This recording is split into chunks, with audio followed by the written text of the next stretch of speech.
반갑습니다. 예수는 믿교회입니다. 오늘은 시편 34편 1절에서 10절까지의 말씀으로 모든 상황 속에서 라는 제목으로 함께 은혜 나누도록 하겠습니다. 먼저 오늘 본문 말씀 함께 봅니다. 내가 여호와를 항상 송축하며 내 입술로 항상 주를 찬양하리이다. 내 영혼이 여호와를 자랑하리니 공고한 자들이 이를 듣고 기뻐하리로다. 나와 함께 여호와를 광대하시다 하며 함께 그의 이름을 높이세. 내가 여호와께 간구하매 내게 응답하시고 내 모든 두려움에서 나를 건지셨도다. 그들이 주를 앙망하고 광채를 내었으니 그들의 얼굴은 부끄럽지 아니하리로다. 이 공고한 자가 부르짖음에 여호와께서 들으시고 그의 모든 환난에서 구원하셨도다. 여호와의 전사가 주를 경외하는 자를 둘러 진치고 그를 건지시는도다. 너희는 여호와의 선하심을 맛보아 알지어다. 그에게 피하는 자는 복이 있도다. 너희 성도들아 여호와를 경외하라. 그를 경외하는 자에게는 부족함이 없도다. 젊은 사자는 궁핍하여 줄일지라도 여호와를 찾는 자는 모든 좋은 것에 부족함이 없으리로다. 아멘. 요즘 참 힘든 시기지요. 자기 뜻대로 되는 것도 많이 없는 정말 그야말로 혼돈의 세대가 아닌가 생각합니다. 사람이 무엇인가 자기 뜻대로 잘 되지 않고 너무 힘들고 어려우면 극단적인 선택을 하기도 합니다. 그만큼 사람은 자기 스스로 무엇인가를 해내기가 참으로 어렵습니다. 의지가 아무리 강한 사람이라도 사회적인 행동을 동물이기 때문에 함께하지 않으면 견디기가 어려운 게 사실입니다. 우리는 우울하고 힘들 때 슬픈 노래를 듣거나 슬픈 영화를 보면서 그 우울감을 더 즐기는 경우가 있습니다. 물론 그거는 일종의 취향일 수도 있고 선택일 수도 있고 좋은 방법일 수도 있겠지만 그 우울감이 더 커짐으로 해서 일어날 수 있는 여러 가지 안 좋은 상황들 우리가 충분히 예상할 수 있지요. 하지만 오늘 본문의 다윗은 그러하지 않았습니다.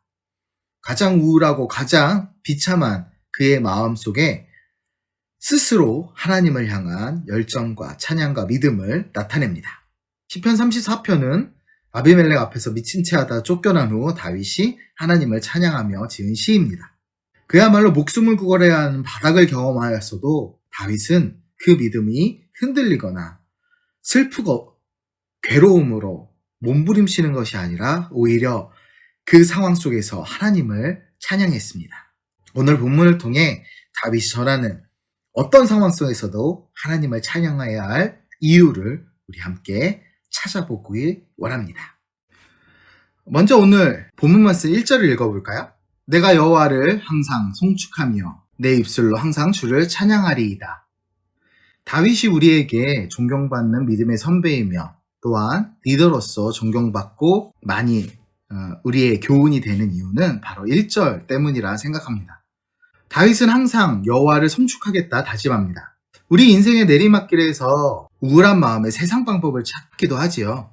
슬픈 노래를 듣거나 술을 마시거나 또 슬픈 영화를 보거나 여러 가지 생각으로 여러 가지 방법으로 그 슬픔을 잊어보려고 합니다. 아니면 오히려 더 극대화해서 연소시키듯이 태워버리려고 생각을 하지요. 그러나 그 방법들이 해결책은 아닙니다. 잠시만의 위로만 있을 뿐이지 진정한 위로와 진정한 삶의 방향성을 제시해 주지는 않죠. 다윗 역시도 슬픈 노래를 부를 만한 아주 힘든 상황이었습니다. 정상적인 사람이 살기 위해 다른 사람 앞에서 미친 척 한다는 것 결코 쉬운 일이 아니죠. 아니 어쩌면 그 자신의 자존감과 삶의 모든 이유가 붕괴될 수도 있는 위험한 선택일지 모릅니다. 하지만 다윗은 그 상황을 벗어난 후에 자기의 슬픈 마음과 비참한 마음을 한탄하는 것이 아니라 하나님을 송축함으로써 하나님을 찬양함으로써 더욱더 그 믿음을 곤고히 합니다. 그는 2절에 보면 여호와를 찬양할 뿐 아니라 이어지는 3절에서는 자신과 같이 어려운 상황에 있는 사람들에게 함께 하나님을 찬양하자 고면합니다. 그리고 더 나아가 4절에서는 여호와 하나님께서는 자신의 모든 두려움을 이기게 하시고 어려움에서 건지시는 분이시라는 구원자의 구원의 확신을 고백합니다. 우리는 때로 성공과 승리를 한 단어로 생각하고 경쟁 사회에서 이겨내는 것이 성공이고 또한 그 모든 것을 해내야 하지만 제대로 된 삶이라 생각하기도 합니다. 그러나 대부분은 실패자로서 살 수밖에 없습니다. 실패라는 것의 기준은 사실 우리 안에 세상 기준으로 자리 잡은 거죠. 이런 말이 있습니다. 실패는 성공의 어머니다. 그만큼 실패를 거듭할수록 더욱더 성공에 가까워지는 거죠. 또 여기서 우리가 한 가지 바꿔야 될 것이 있습니다. 성공의 개념입니다. 성공은 결코 돈을 많이 벌거나 강한 힘을 얻거나 아니면 좋은 몸이나 멋진 얼굴, 권력이나 명예를 갖는 것이 아닙니다. 그것은 그저 선한 영향력을 끼칠 수 있는 기회를 잡는 일일 뿐입니다. 그런데 이 선한 영향력이라는 것은 꼭 명예나 권력, 돈이나 어떤 특별한 능력이 있어서 할 수 있는 게 아닙니다. 그것들이 없더라도 하나님 안에서 그리스도인으로 살아가는 사람에게는 선한 영향력이 있습니다. 그런 선한 영향력을 끼치는 사람은 결코 슬퍼할 이유가 없습니다. 어떤 상황 속에서도 하나님을 찬양하며 나아갈 충분한 이유가 있는 사람입니다. 우리가 높아졌다고 하나님이 더 높임 받으시는 것이 아닙니다. 그저 우리가 하나님을 높일 때 더욱 하나님은 높아지십니다. 하나님께서 주신 탁월함으로 승리하기 원합니다. 다윗은 비참한 상황에서도 하나님을 높일 수밖에 없는 이유가 분명히 있었습니다. 비참하고 공고한 상황에서 하나님을 높일 수 있는 근거가 무엇일까요? 바로 하나님께서 자신을 구원해 주실 것이라는 믿음입니다. 다윗은 여호와의 사자가 자신을 건지실 것을 확신했기 때문에 절망적인 상황에서도 하나님에 대한 경배와 찬양을 그리고 그 믿음을 포기할 수 없었습니다. 우리는 구원받은 존재입니다. 그렇기 때문에 두려워할 것이 없습니다.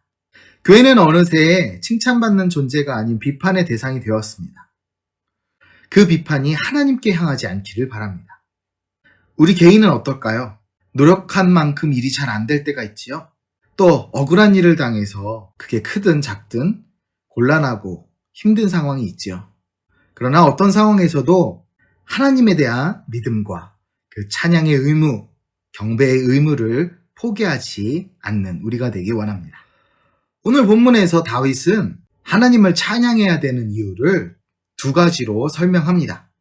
첫째는 하나님은 선하시며 그에게 피하는 자를 모두 구원하십니다. 둘째로 모든 좋은 것에 부족함이 없게 하십니다. 오늘 본문 10절에 보면 젊은 사자 이야기가 나오지요.